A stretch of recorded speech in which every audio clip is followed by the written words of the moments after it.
Okay, so sending data from here. 5,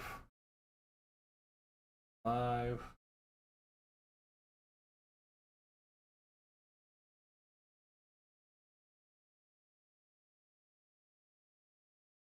Here.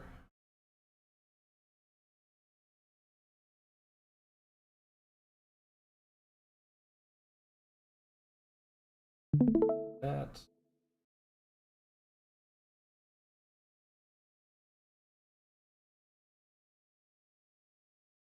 There we go. Welcome back to that. Well, I almost said the other name in my other podcast. Welcome back to Free Beer Society, your one-stop shop for all things open source news, tech policy, and just kind of the intersection of being computer nerds and politically aware in whatever dystopian nightmare that we choose to scream at. Which is growing. Yeah. I'm your host, Tim TK, a comic book writer and chronically online. And of course, my co host is Brooke Van. Hello. Podcast I'm host. Yes. A fellow podcast host and involved in several online communities, is also chronically online. Unfortunately. Yeah. Yeah. And we have a show. I mean, at least for like all things considered, I feel like, at least as far as tech policy is concerned, it's been a slower week than normal, which That's been quiet. A lot of other stuff have not been quiet. Yeah. But that has been quiet-ish. Yeah. So I mean, I don't know. I don't know if it's a win. It feels like a win, maybe. I'm not sure if I consider this week a win. Yeah. Considering the other world right now. Yeah. Yeah. A win in this category, maybe. Win in general, absolutely not. Yeah. Yeah. So if you're thinking about going to another country, but it still has free and fair elections, I feel like now's the time to do so. Unfortunately, it's still a work in progress for me, but what can you do? Yeah, and I'm not in there, so yay. Yes. Thank God. Yeah, that's what God Texas right now is all, you know. We'll be covering a little bit of Texas as well. Yeah, not exactly our main wheelhouse, but if it's big enough that it's worth covering because it has ramifications elsewhere. But, yeah, I would describe that. Yeah. Yeah. Yeah. Let me actually put that in the middle. Yeah, let's start off our show. We do have a couple stories about either open source software or tech privacy, which of course we've been big proponents here of doing what you can to protect your digital footprint. Make sure that your data is safe and that you're not exposing yourself unnecessarily, because that puts you at a bunch of different risks, as well as our government loves finding all different ways they can spy on you and hold you accountable for thought crimes. Yeah. So tonight's first story comes from Engadget, which you haven't had a story from in a little bit, but from Will Shanklin. OpenAI is removing ChatGPT conversations from Google. Wait, moving chat from Google? So this is kind of interesting. I feel like the headline here is perhaps a little too factual, missing kind of the lead-in. So if you use ChatGPT, there's a chance that your private conversations were actually just displayed as Google results. Wait, what? Yeah. Display that to me, please. Yes. I'll hear this. Okay. So to get into it, they'd start testing a feature which when you're having your back and forth to ChatGPT, you'd have a share option if you wanted to share results with your friend or move it from device to device, or even sometimes if you accidentally misclicked it. And there's a chance that when you did that, you would end up hitting an option to make your chat discoverable, which means that anyone who Googled would be able to see a log, a record of that conversation you had with ChatGPT, whether it's as benign as doing what you should be using AI for, which is just querying and summarizing results, or in some cases getting really deep into stuff that we should probably save for talking with a therapist. So look, I haven't used ChatGPT in a hot minute, right? So I'm just signed in right now to a dummy account. Can I recreate this in some way? Well, they got rid of it, so that's been taken away. But yeah, the last time I used ChatGPT was to create an algorithm that I called Ultron, which allowed me to run different superheroes from different universes through a battle royale with set parameters to create a ranking list for a PowerPoint presentation I gave. That sounds amazing, actually. Yeah. Anyway, OpenAI is removing ChatGPT conversations from Google. OpenAI has removed a feature that made shared ChatGPT conversations appear in search results. The short-lived experiment was based on the chatbot's link creation option after complaints. OpenAI's Chief Information Security Officer, Dan Stuckey, said the company is working to remove the chats from search engines. The public outrage stems from a Fast Company article from earlier this week via Ars Technica. Fast Company said it found thousands of ChatGPT conversations in Google search results. The index chats didn't explicitly include identifying information, but in some cases, their contents reportedly contain specific details that could point to the source. So wait a minute, because I realize I do have my old email, my main email, has a ChatGPT usage, right? The history. Yeah. I decided to do that. I did it since I don't know why. It seems like I was drunk. I wasn't drunk. I don't really drink or get high, so I did that in goofy. But I asked ChatGPT to make a lore creation over the family dog, where it would become a religious figure, and a tribe of spacers would worship it and make a cult out of the dog. So if that were publicly shareable or shared, and I don't know, someone could have found out if they searched it. Exactly, yeah. Perfect. That's exactly what I wanted. Yes. So, but that is still not good. Right. Especially for most things. For most things, yeah, because a lot of people has been reported use ChatGPT for things they should definitely use a therapist for, or say some things that they legally should not say to any other living human being. So having that now be identifiable with enough personal clues to someone could use open source information to track you. Yeah. So in other words, do your therapy talk to the therapist. Only share with the AI when you want to make a cult about your dog. Yeah. Well, that's that's been a golden rule of operational security for anyone online for a long time. Is only say online, only write on your computer what you're okay with the world knowing about you, because there is always a chance that any data you put onto a machine is going to get found by everyone in the world. This is true. Honestly, yeah.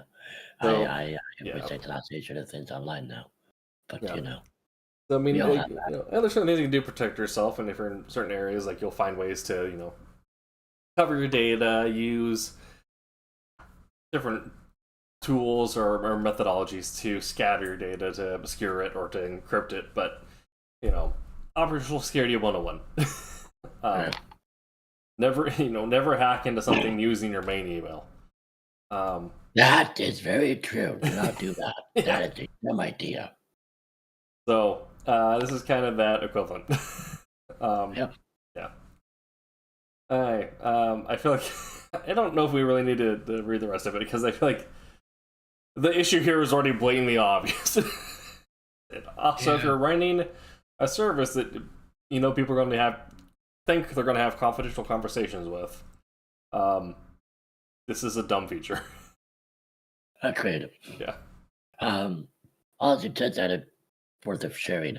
The last thing I asked ChatGPT to figure out for me, right, Mhm. or answer, and it's over a year ago at least, was Washington's view on the abolishing removing slavery. Yeah, that's fair. Yeah, I remember reading a while ago that Washington had a lot of issues with keeping slavery active Yeah. when they formed the union. Yeah. So My other monitor just died. What the hell? that's weird. But like I asked the like, was he in favor of removing slavery and why did he not? And what would have happened if he did? Right. That's one of my favorite historical thought processes, like thought exercises with U.S. history. Yeah. I realize that. Completely off topic. Yeah.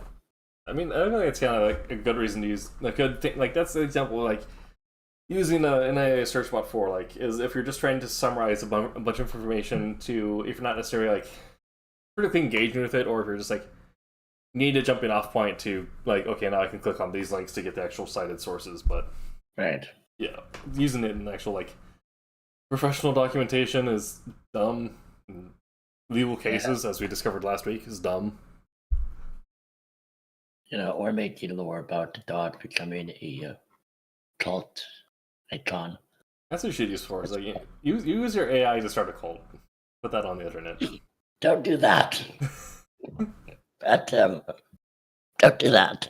Don't tell people that. Yeah, I mean the big cult in America right now is for the Dorado Man, so I'd take a dog cult anytime after that. I agree with that too. Yeah, I fully agree with that. All right, next one. Next one from Andrew Cunningham at Ars Technica. After just 5 years, Microsoft will end support for low-cost Windows 11 SE standard edition. Why indeed? So this is also, one of the many reasons why many people are making the jump to Linux right now is because Windows 10 is getting support cut for it, to the point where now Microsoft is rolling some of that back, but the damage is already done. And Windows 11 has just been an absolute shit show, and now they're already cutting support for the more affordable versions of Windows 11 that didn't feature as much bloatware or spyware. Right, even does issues, even outside of that, right? Issued with games too, I've heard. Yeah, I've had better performance on some games on my Linux setup now than I've had on Windows, and even then, other stuff I can just end up running off of NVIDIA's GeForce Now service, which you can use a burner email for, and it's totally fine. So digital protection there, protect your identity, and that runs off of NVIDIA Linux server, with like it's essentially so. Yeah. And that also allows me to play games that have kernel level anti-cheat, like Supervive, which I enjoy quite a bit. Although, and also I prefer to play it now on GeForce Now because that kernel level anti-cheat is operating on a system that's not my own. I don't have that shit baked into my kernel. Although Supervive. It's the developers of League of Legends, some of the original crew, moved over and created their own game. Yeah. I'm seeing that right now. Yeah. That looks kind of cool. Yeah. Yep. I also need to play more with the finals because the finals has been committed to making their system Linux friendly, which I appreciate. I remember doing a beta for that, and I really enjoyed it, but I haven't got back to it in a while now. But it is a good game. Yeah.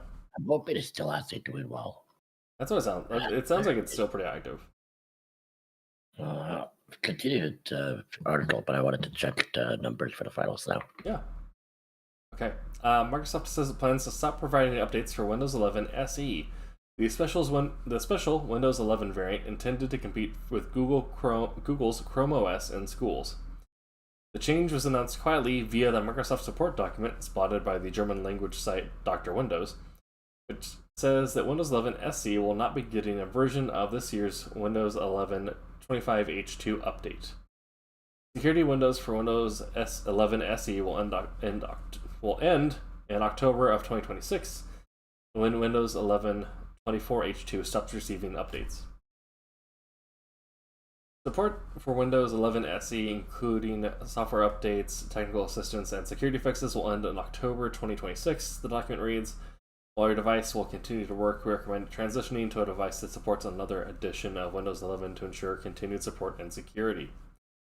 Microsoft has fielded multiple would-be Chrome OS competitors over the years, looking to prevent, suspend, and/or reverse Google's success in selling the laptops to schools and price-conscious laptop buyers. Windows 8.1 with Bing in 2014 gave PC makers lower-cost Windows licenses in exchange for mandating Bing as the default search engine. Windows 10s in 2017 was meant to make IT administrators' lives easier by only running apps from the Microsoft Store.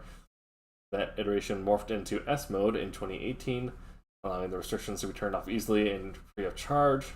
And then Windows 11 SE, a separate variant of Windows, not a replacement for S mode, which still ships on low-cost systems, arrived in 2021.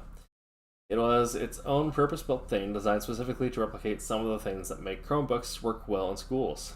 Students' files were automatically stored in OneDrive so they would automatically be available no matter what laptop the student was using. Some standard Windows features have been removed to improve performance on low-end hardware and reduce distractions, and administrators could easily control what apps and extensions were installed via Microsoft Intune. Windows 11 SE was only available on a handful of purpose-built, low-cost PCs for education, including Microsoft's own Surface Laptop SE. It was never offered as a standalone product, and users couldn't download a version to try on a regular PC. We asked Microsoft if it has any official recommendations for schools that want to convert existing Windows 11 SE laptops to a different edition of Windows. We've also asked buyers who wanted Windows 11 SE should buy instead. We'll update this article if we ever receive a response. And they have not, as of 3 days later. So I don't see on this, yeah, screwed a lot of people over, but yeah, I mean it's kind of like been their MO with the last couple like big updates they've had regarding end of life for operating systems. Is the fact that like it's accelerating to the point where they're approaching iPhone levels of just churn of needing you to buy a new operating system every year, or at this point I think we're down to every 5 years. And the security updates they mentioned there are very important. I mean, there's some people who use legacy operating systems, and that carries its own risk. Like if you're currently running I think it's Vista and earlier, you're at risk of being hit by the Azure Blue virus because that's still wandering around. Or Deep Azure, something like that, Deep Blue. I can't remember the name of the virus. But it's currently still live on the net, and it's just kind of proliferated everywhere. But if you're using the updated kernel or a different kernel, it can't interact with your operating system. But if you're using legacy software, there's still a chance it can get there. And the reason, and so the security updates prevent things like that from happening to current operating systems. And for the average consumer, they're not going to take the time and care to protect their operating system like legacy users will. It becomes it's not quite a mandatory thing, but it kind of is to update as support ends, which is why people jumped ship to Linux, and Linux is now boomed in popularity and support both in Steam and consumer charts this last year in the United States alone, not to mention several governments across the world. And now this seemingly now forcing schools to look at other low-cost alternatives, which I imagine now we might start seeing articles about schools adopting Linux systems to offer students a lower-cost platform to use. Makes sense.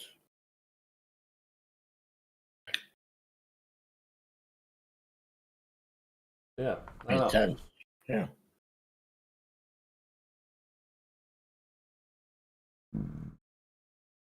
Look at this. Yeah. China. Oh. Yeah. So this is from Eleanor Alcott at Financial Times by way of Ars Technica. China claims NVIDIA built backdoor into H2O chip designed for Chinese market. And I believe, so some of the stuff we talked about China, I believe, is now currently in our lost episodes that YouTube did not push through to our podcast feed. But, I mean, this is kind of the ongoing back and forth spyware battle that everyone is accusing everyone of putting backdoors into stuff. And half the time it's true. But I think,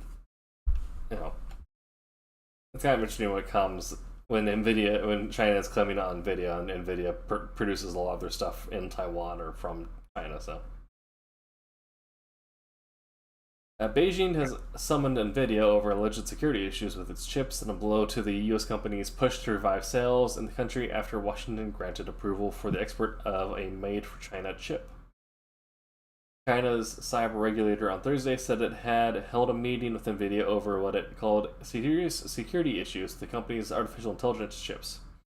It said U.S. AI experts had revealed that NVIDIA's computing chips have location tracking and can remotely shut down the technology. The Cyberspace Administration of China requested that NVIDIA explain the security problems associated with the H2O chip, which is designed for the Chinese market, to comply with U.S. export restrictions and submit documentation to support their case. The announcement comes as NVIDIA is rebuilding its China business after Washington this month lifted a ban on H2O sales to the country. After Washington's U-turn, NVIDIA chief executive Jensen Huang visited Beijing to meet officials and customers. He stressed his company's commitment to the Chinese market and introduced a new graphics processing unit based on the latest Blackwell series that it's tailored to align with existing U.S. export controls. Paul Trillo, a China tech expert and partner at DGA Albright Stonebridge Group, said he was skeptical about the claims of a deliberate backdoor being built into NVIDIA hardware, pointing to the lack of detail in the announcement. The CAC did not specify which experts had found a backdoor in NVIDIA's products or whether any tests in China had uncovered the same results. NVIDIA did not immediately respond to the request for comment. Lawmakers in Washington have expressed a concern about chip smuggling and introduced a bill that would require chip makers such as NVIDIA to embed location tracking into an expert-controlled hardware. Beijing has issued informal guidance to major Chinese tech groups to increase purchases of domestic AI chips in order to reduce their reliance on NVIDIA and support the evolution of a rival domestic chip ecosystem. Chinese tech giant Huawei and smaller groups including Biren and Compricon have benefited from the push to localize chip supply chains. NVIDIA said it would take 9 months from restarting manufacturing to shipping the H2O to clients. Industry insiders said there's considerable uncertainty among Chinese customers over whether they would be able to take delivery of any orders if the U.S. reverses its decision to allow its sale. The Trump administration has faced heavy criticism, including from security experts and former officials who argue that the H2O sales would accelerate Chinese AI development and threaten U.S. national security.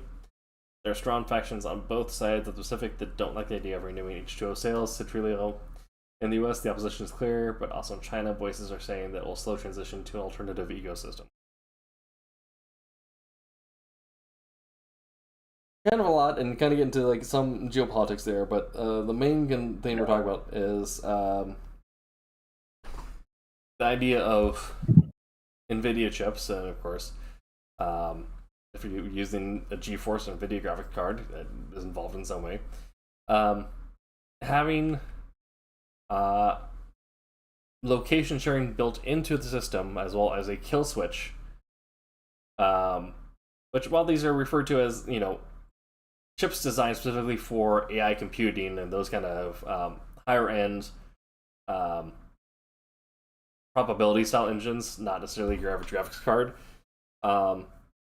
The concern is there of you buy your 5060 or whatever, and somewhere there is a switch that just kills your hardware or bricks it. The same way that Ubisoft is trying to have a kill switch for games that you download from their launcher. Why have that? Yeah. And so what is the motive from NVIDIA to have that? Yeah, and so again, this is a point where like this weird point of speculation of some third-party experts that aren't aligned with governments say they don't necessarily believe that that there's enough evidence to prove it's there. Others say that it is there. And so it's something that we'll have to kind of follow as it develops. But if it is there, hypothetically, what would be the motive for it to be there? Like you, Yeah, my Ubisoft, I get Nintendo, but them, I mean, go ahead, yeah. sorry. It'd be very interesting for NVIDIA. My thought would be it has to be related to kind of the geopolitical situation. Either it's a requirement put on them by the U.S. to allow them to export in the first place, or it's something put on there that if the arms race escalates, they can play judge and put a kibosh on everything. And will it affect ships outside of going to the ones that are leaving the U.S., Exactly. like inside the U.S.? Yeah.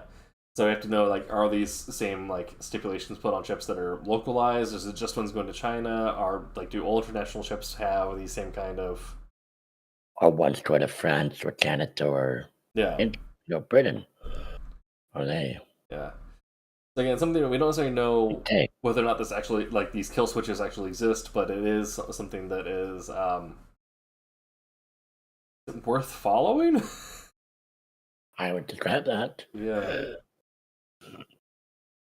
But yeah, because they didn't really release how they came to that conclusion in the first place, why they did, and upon review by a third party, they said there wasn't enough information in the brief to. There was no smoking gun or no hard evidence to say this kill switch does exist 100% for a fact. So, but it's still like you're saying, it's this weird idea of why would Nvidia necessarily do that? Is this China just trying to start a weird beef with a U.S. company to push their own domestic production? Because that's also possibilities. They kind of China could just fabricate the story in order to push their own companies to go with the local suppliers, like they said they've been trying to do for a while. But Possible it could be a believable lie, yeah, considering what's going on right now. yeah, Yeah. Like the fact we are questioning this, so it's just a believable lie, if it is a lie. yeah.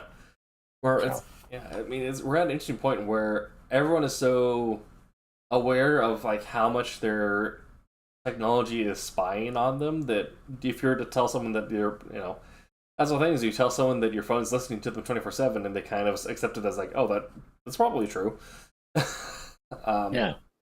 And so we're at the point where like anytime the security concern like this brought up regarding any hardware, you immediately have to stop and look at it like, do we have the hard evidence? Because there's a more likely than not probability that the spyware like this does exist. There's a precedent for it. Yeah. Yeah. So then I don't believe that necessarily this would impact your average 4060 or NVIDIA user. Like it's like I use NVIDIA graphics cards. I doubt that I doubt there's any reason for NVIDIA to put a kill switch on my graphics card to stop me from playing Supervive or Fortnite. I would think so, but who knows?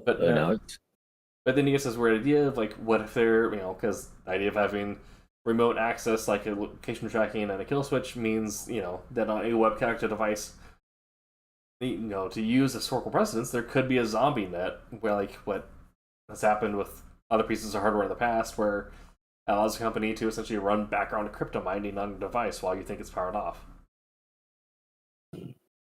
Yeah. Yeah. So something we'll probably end up revisiting as we get an update to this to see whether if we don't, hopefully that just means that like the story's dead in the water and that there is nothing involved. But if there is like a blow up for this a week later, I don't know. Oh.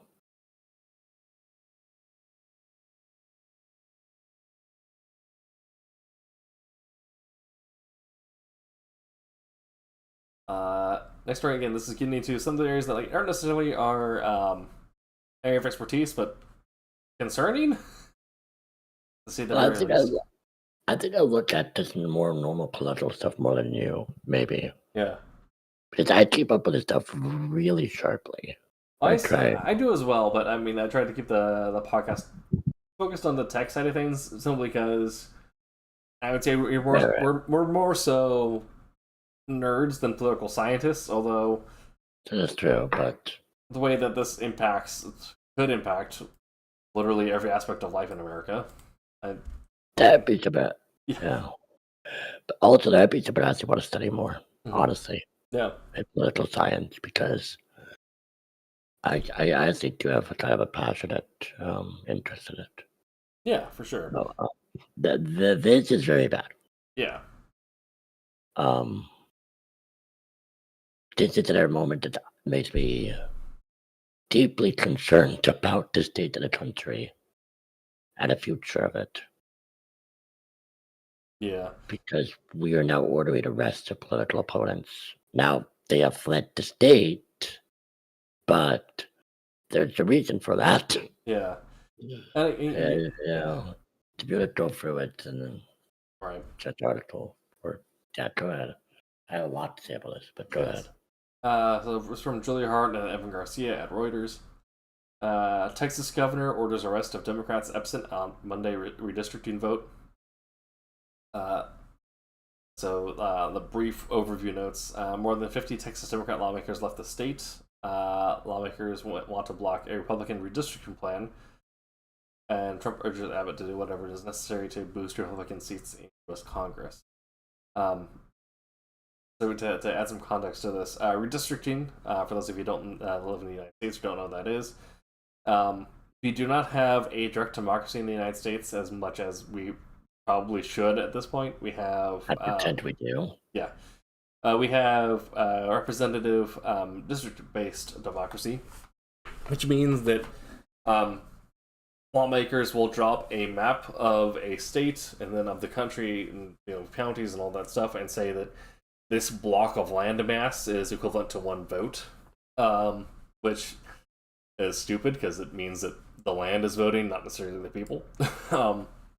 But that also means that we have a process called gerrymandering, where lawmakers, and this is both parties have done this, and it's been a problem since the system's inception. Like, it is a baked-in flaw of not having a direct democracy, where lawmakers will attempt to carve out favorable chunks of land, of counties, or of the state, to eliminate, opposition voices, where you'll take a city that is mostly Democrat, and then you have outlying towns that are Republican, and then they'll carve up the city. So the city itself is a minority in like 5 different districts, and then all the Republican outlying towns make up the majority of those districts, even though the population of the city outweighs all those towns, put together. So then we get this issue of, well, now the majority of voters essentially have their votes neutralized because they've been put into a district that does not actually represent their political values. And so the Republicans, and so Texas is a bit more of a swing state that people give it credit for, and that it actually has a sizable Democratic presence in its local levels of governance. But Republicans recently drew up a map that would eliminate several Democratic seats, almost to the majority of them, or to the point where it'd be a Republican monopoly, which, again, you're not looking at neutralizing the voice of over half of Texans. So you're essentially creating a forced dictatorship. You're removing the voice of the people in that democracy. So to read the article, Texas Governor Greg Abbott has ordered Democratic lawmakers to be brought back to the state capitol after they left Texas in a bid to prevent voting on a Republican plan to redraw the state's congressional districts. The exodus by Democratic members of the Texas legislature was intended to deny Republicans the quorum necessary to vote on the new redistricting plan, which President Donald Trump has championed. By redrawing district lines in hopes of flipping some seats currently held by Democrats, the Republicans aim to protect the party's narrow U.S. House of Representatives majority in next year's midterm elections. At Monday's session, the Republican Speaker of the State House issued several warrants for the Democrats, most of whom have gone to Illinois, New York, and Massachusetts, to be brought back to Austin, but the orders apply only within the state, and breaking quorum is not a crime. To ensure compliance, I order the Texas Department of Public Safety to locate, arrest, and return to the House chamber any member who has abandoned their duty to Texans, Abbott said in a statement. On Sunday, Abbott cited an opinion by the state's attorney general that district courts may determine whether legislatures have forfeited their office due to abandonment, saying that would empower him to swiftly fill vacancies. But even if Abbott succeeded in ousting the absent Democrats, it would take time to hold new elections. Attorney General Ken Paxton told Fox News Will Kane on Monday that he expected the Texas Supreme Court to ultimately weigh in on the abandonment case filed against Democratic lawmakers, and they're obviously a Republican court. And another possible tactic, Abbott said that any lawmaker who solicited funds to pay the $500 per day fine the Texas House rules impose on absent legislatures could violate bribery laws. He vowed to try and extradite any potential out-of-state felons among the group. Republicans hold a 219 to 2012 majority in the U.S. House of Representatives, while 3 Democratic-held seats vacant after deaths and 1 Republican seat vacant after a member resigned. A stronger Republican majority in the U.S. House would enable Trump to further advance his agenda. The session, which was also called to address flood prevention and relief, is due to reconvene on Tuesday at 1 p.m. Central Time. Democrats have threatened to stay out of state until the 30-day special session, which began on July 21st. Till the end of the 30-day special session. Democratic U.S. Representatives Craig Cesar and Lloyd Doggett led several dozen protests in a march outside of the governor's mansion on Monday afternoon. Governor Greg Abbott is a coward for saying that our law enforcement should go out and arrest our local elected officials, Cesar told Reuters. This is America. This is a place where we're not supposed to be sending law enforcement to go and handcuff elected officials that you disagree with. And there have been others who have gone and spoke on interviews since this happened. And they stated the same thing: is that breaking quorum is not a crime. It is a there are fines imposed on it because as in Oregon, we have an issue with Republicans doing this for literally the entire year, which gets to be a bit of a weird thing. But that's also Republicans just doing that because they don't like us protecting laws that protect gay people, whereas this is Democrats abandoning or protesting a session that would literally neutralize the voice of citizens of Texas, right? Well, there's a couple big words I have here out, right? Is what you said, neutralizing the voice of citizens of Texas. I think it's not crazy to describe as a form of possibly rigging the midterms. Yeah. And rigging the future elections, which is highly problematic. Mm-hmm. And in fact, I would say it's a good thing and a bad thing at the same time. The governor of Illinois, where a lot of these, politicians ran off to, right? It said you will be protected here. You can stay as long as you wish. Mm-hmm. Which is good for the Democrats that are trying to fight this, but he's making a line in the sand between the two states. Mm-hmm. Well, I was seeing that. Go ahead. We had that quote from Greg Abbott as well, essentially which is perhaps it's just him being hyperbolic, but it is worrying, where he said that Texas is at war when describing going after Democratic elected officials and trying to extradite them from Illinois. Is like, well, at any point a state could call on its National Guard to invade another state, but we haven't seen that since the Civil War. And if that happens, I could see that being a match that like the Civil War. Yeah, and Greg Abbott is an insane man that I could see doing that. I feel it's insane, I really do. But I am seeing lines in the sand with numerous states at this point. Yeah. California, New York, Illinois, Texas. States are choosing sides, it feels like, to an extent. Yeah. And it's starting to feel less of if, but when the match will light. That is, my concern as well. This feels suppressing a vote, rearrange the map. This feels like this is for the rigging. The purpose of this is to rig the midterm elections, and this is out of the dictator playbook. Yeah. This is, I mean, yeah, this is. I kind of want to go to like another political theory which I've quoted before, but it feels like a continuation and acceleration of the idea of extinction burst. When, an extinction burst is when a creature in nature is on the brink of extinction, when they're cornered and they're at the point of being wiped out. They get one point where they become hyper aggressive, they overexpand, they become hyper territorial, and they try to reclaim their land, but eventually it always ends up in failure and become extinct because in the process of doing so drives their own extinction because it spreads out too far, too fast, and creates too many hostilities within the natural environment. And so this feels like the last couple of years have been this Republican extinction burst where they realize their ideology is outdated, as it has been since 1945 at this point, to be honest, with how they're going. But I agree with that.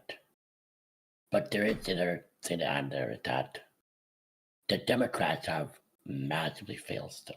Yes. If they did their bloody job better, I do not think they would have been such a strong reaction this way. But they did not do their job better. Yeah. As a CEO of Trump, this is not the right answer. Obviously. Right. But that does not mean it was good. Mm-hmm. And often when you have a bad problem, right? This is going to be a weird thing to say, and maybe a bad thing to say, right? And they did not mean to be clear defending this human being in any way because it was a bloody monster. With the regime, they're the monster. But obviously, 1930s Germany was not in a good place. Yeah. Or 1920s Germany, early 1930s Germany were not in a good place, The leaders of the time failed the people. And what happened? A madman with, aspirations to power took advantage of that. And what then? And made a country even worse. It did monstrous things in the name of his country. Yeah. So I'm furious with the Republican Party right now. I'm furious with the administration. I'm also furious with the Democrats. Yeah. Because I think this could have been prevented the last decade. Mm-hmm. Well, I think different things happen. And there's also a lot of political theorists right now that are kind of perhaps on that same idea that we got too complacent with Obama because we thought it would be the tipping point towards progressive thought leadership, despite the fact that Democrats aren't necessarily progressive. They're not. They're market liberals, so they're left. They're they're left of center, but they're not actually progressive. And they're left of center for America. Exactly. If we look at our left of center for most of the rest of the world. If we look at our Overton window, the Republican Party is about where the Nazi Party is. It's wasn't quite there for the most part, but now there's overlap. Yeah. Whereas our Democrat Party is about the Republicans from 30 years ago. Republicans from 30 years ago, but I'm trying to think of the other examples because it's it's about our Democrat Party is about the same as the Conservative Party, the center Conservative Party in Canada, right? Where Canada, I think you guys have 5 parties that are currently seated. I didn't think the last election changed that a tiny bit, But we have like the Quebec Party, we have the Green Party, the NDP, which did horrible last time, Yeah. the Liberals and the Conservatives. Yeah. So yeah, about five. About Well, five. two Yeah. or so are really small. Like Quebec and Green rarely ever win anything. Mm-hmm. They still get one representation. That's it most of the time. Sometimes, so they're there. They have a voice, right? Yeah. But they're not going to win prime minister. Mm-hmm.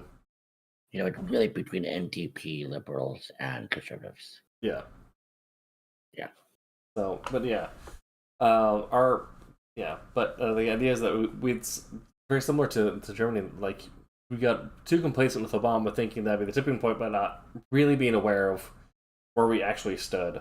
And so we ended up getting to a point where we had the reaction with Trump, and then we tried to have a Jacobin reaction, the counter reactionary party, and that ended up resulting in Biden, but that turned into a Weimar Republic. It was limp-fisted at best.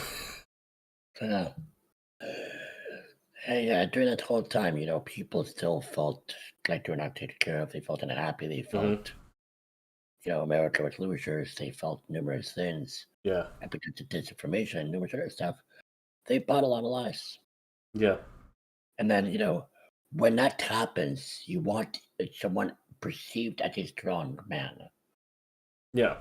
or a strong leader, to come in and say, I can fix this, right? Yeah. And love or hate Trump, he does a good job, at least to a certain part of the population, to perceive like I am a strong leader. Yeah. And that's also why a lot of people said that, like, instead of picking for Biden for re-election or even in the first place, but it should have been someone like Bernie, Andrew Yang, or Pete Buttigieg, just someone who had actually stated like a concrete plan on how to fix things, and not just offer more of the same.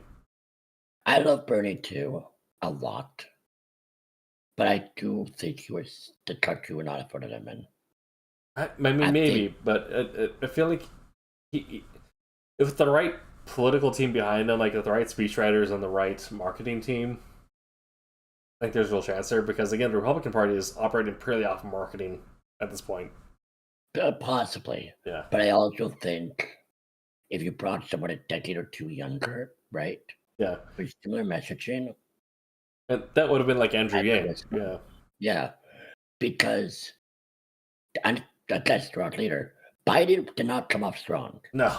And it honestly still amazing they try to run him, but they, if you had someone like Yang maybe, or just someone that's younger, that could be like, okay, this is a young man in really the political atmosphere, and you know they believe what they're saying, and they're really going to do stuff for you. In a weird way, kind of like their Obama, but actually follow through more. Yeah. I'm not sure if that would work actually, but yeah, it's hard. Anyway, yeah. I think we could talk more about this, but let's move on. Yeah. I'm going to be talking something related. So this is also not exactly in wheelhouse, but also related because it relates to tech jobs. Yep. So this is from Reuters by the editorial staff. The jobs data revisions that cost the U.S. government statistician her job. That's not going to get into her story as much about just this part, the jobs data that happened. Okay. The revision. This is also gonna be one of those things where, like, when I saw it, I was just kind of dumbfounded, and I expect it's gonna be, yeah. There. Alright, so the revisions to previous estimates of the size of U.S. payrolls gains for May and June that prompted President Donald Trump to fire Bureau of Labor Statistics Commissioner Erica McIntyre on Friday were by any measure extraordinarily large. The combined downward revision for the 2 months of 258,000 was the largest outside of those during the early months of the COVID-19 pandemic since at least 1979. I'm just gonna do the hard facts here. So the Bureau of Labor Statistics put out one report on how well the economy is doing, and then later had to revise it when corrected data came out, and it was an insane revision. Like, again, the largest seen since 1979 without the anomaly of COVID. Um, uh, so they put their first estimate in June, and then they later corrected it. So the BLS on Friday said 133 fewer jobs have been created in June than first estimated. And then also revised the estimate of payroll gains down by 146,000. And then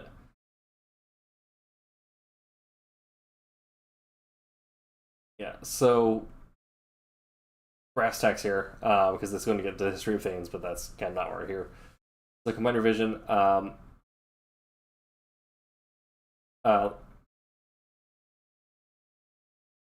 This revision here is essentially showing that year over year gains or losses, but saying that we put out information in June stating how well the economy is doing, but that we actually had to adjust that down 133,000 jobs.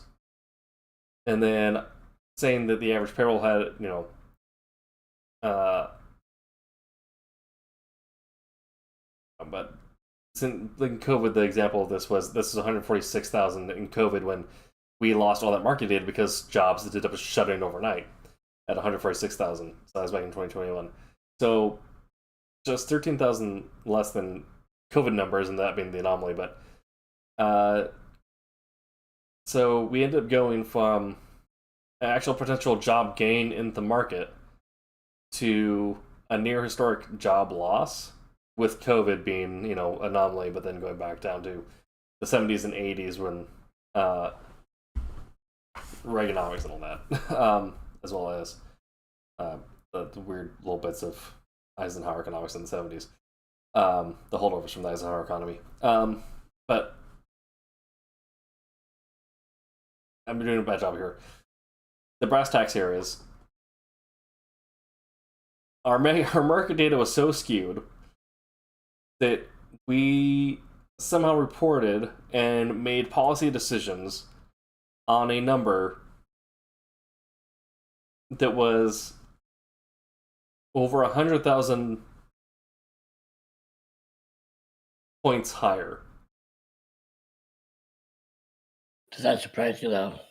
I mean, not in this administration, but it's just one of those things. It's like it's such an insane number to even try and grapple your head around the idea that 1 month we had to correct market data showing that we actually lost 130,000 jobs. And of course, we had all this Trump propaganda stating about how good the economy's doing, we're doing gains, blah blah blah blah blah. And now this is happening, and Trump's media is not reporting on this because of course they're not going to. But we're looking at, again, job loss nearly on par with COVID. Yeah. And honestly, if you look at that little chart, right? Yeah. Excluding COVID, in 2020, and it's a little bit, I'm assuming there 2021, right? Which is still a big part of COVID, right? We had it. Yeah. It wasn't just 1 year. We had it a few years, right? It kind of fluctuated a bit. You look at that, so but excluding COVID, because COVID was a special period, I guess you could call it. It's the worst it's been in decades. Yeah. Because seeing where between 2005 and 2010, I'm gonna guess it's 2009 maybe, that little red bar is. That's the probably the housing crisis there, but yeah. Yeah. I'm eyeballing it, so I could be wrong, obviously. But that looks worse than the housing crisis. Yeah. For sure and it is. Only time before that was worse is early 1990. Yeah, and that was the end of Reaganomics, when we had to deal with the fact that there wasn't any money being invested into infrastructure, so we had to find jobs somewhere until Carter came along and managed to produce jobs. So if we remove the pandemic, right? because it's kind of special time, global pandemic. It's the worst it's been in 25 years. Actually, Yeah. wait, what? I said Carter. I'm like, no, that's not right. That was Clinton. Right. Yeah. Wait, 25, 30, 35 years. My Yeah. math is wrong there. Worst it's been in 35 years if you're excluding a pandemic. That is atrociously bad. Mm-hmm. What happened to make the economy great? What happened to making jobs great? Well, it's jobs for people who make over $1 million a year. That was the part that people weren't paying attention to. Right, my bad. Yeah. If your net But we worth like is already to know close to that. $1 billion, you're solid right now. Oh, great. Yeah. Good. That's just that's a small portion of the population, but Yeah. good for those people. Yeah. Anyway, yeah. All right. Well, I got a silly story for us to end on because Let's do it because this is just depressing. yeah. So, what's your goofy story for the week? From Steve Dent at Engadget, Spotify's lax privacy means that anyone can see the vice president's song choices. So, how do I do that? I'll do that right now. So again, this is another point of, hey guys, check your privacy settings. Like, Oh, no, I'll do it right now. I'm fascinated. yeah, operational security 101 here. Just make sure if you want to keep stuff private, Wow. you set it to private. I just see multiple JD vans. This is Yeah.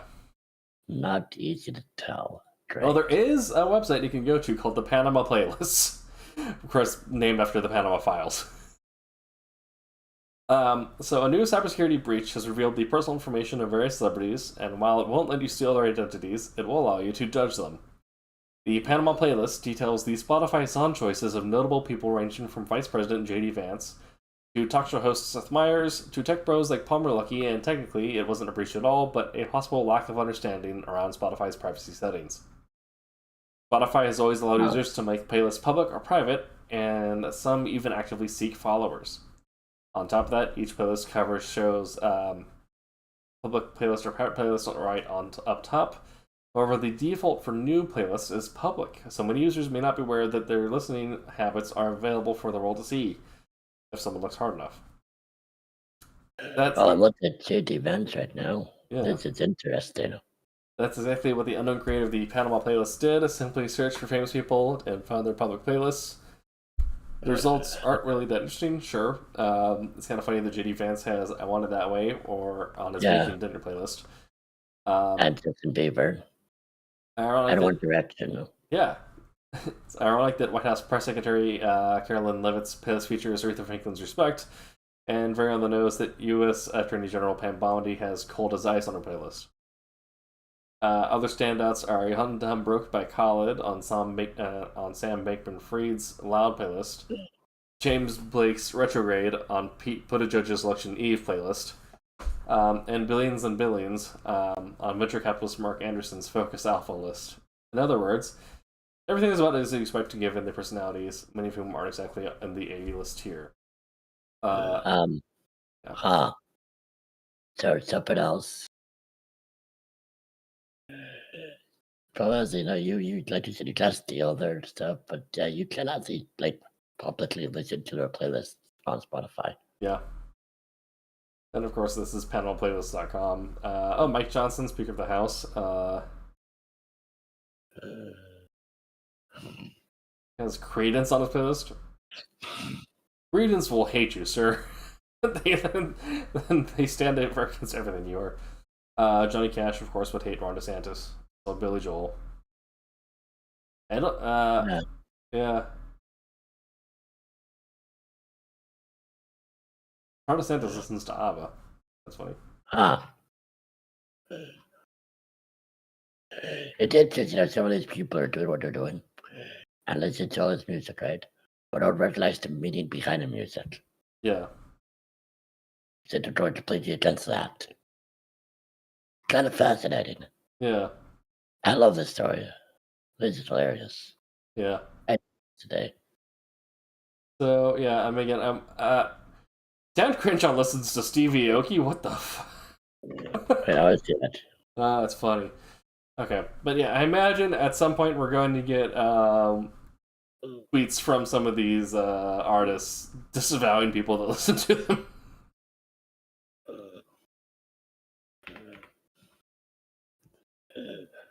Anyway, so yeah, if you don't want people judging your personality, just do the due diligence of hitting private when you create something that's on the website. Again, going back to the top of the show, operational security 101. Be mindful of your of what you're putting out there and marking private, which ought to be private. Unless you're the federal government, then let us see it all because you want to judge you badly. Exactly. If you're in the door, make sure to keep on putting your war planning into group chats that you invite journalists to. Okay, I was able to fill that up. Yeah. Yeah. All right. Well, this has been for the Free Beer Society for August 4th. I believe we'll be back next week. Should be. I'm not going anywhere.